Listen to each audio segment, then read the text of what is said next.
ఎన్నో అంచనాలు పెట్టుకున్నప్పటికీ vote on బడ్జెట్లో కేంద్రం తాయిలాలు ప్రకటించలేదు.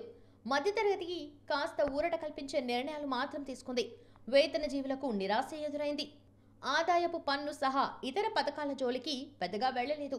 ఈ ఏడాది ఎన్నికలు జరగనున్నా కూడా మోదీ ప్రభుత్వం తాయిలాల జోలికి వెళ్లలేదు. బడ్జెట్ అనగానే ముందుగా వేటి ధరలు పెరుగుతాయి, ఏవి తగ్గుతాయి అనేది చూస్తారు జనం. అయితే ప్రత్యేకంగా వేటి గురించి ఆర్థిక మంత్రి ప్రకటనలు చేయలేదు. అంటే ఆ రేట్లు యథాతథంగానే ఉండనున్నాయన్నమాట. కానీ జనవరి 31న కేంద్రం కీలక ప్రకటన ఒకటి చేసింది.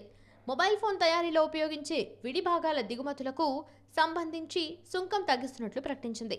గతంలో ఇది 15% ఉండగా 10%కి తగ్గించింది. ఇండియాలో మొబైల్ ఫోన్ల తయారీకి మరింత సపోర్ట్ అందించి ప్రోత్సహించడం, ఇతర దేశాలకు పెద్ద ఎత్తున ఫోన్లను ఎగుమతి చేయడానికి ఉద్దేశించి ఈ ప్రకటన చేసింది.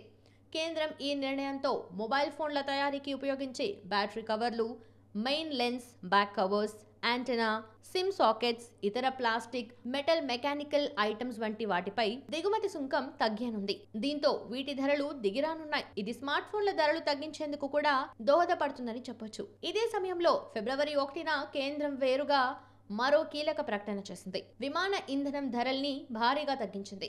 ఢిల్లీలో ఏవియేషన్ టర్బైన్ ఫ్యూయల్ లేదా జెట్ ఫ్యూయల్ ధరల్ని కిలో లీటర్కు 1221 రూపాయలు తగ్గించడం విశేషం. గత బడ్జెట్ అంటే 2023లో చాలా వస్తువుల ధరల్ని తగ్గించింది కేంద్రం. టీవీలు, smart phones, compressed gas, shrimp feed, lab grown diamonds వంటి ధరలు తగ్గాయి. సిగరెట్లు, ఎయిర్ ట్రావెల్, టెక్స్టైల్స్ వంటి ఉత్పత్తులు భారమయ్యాయి.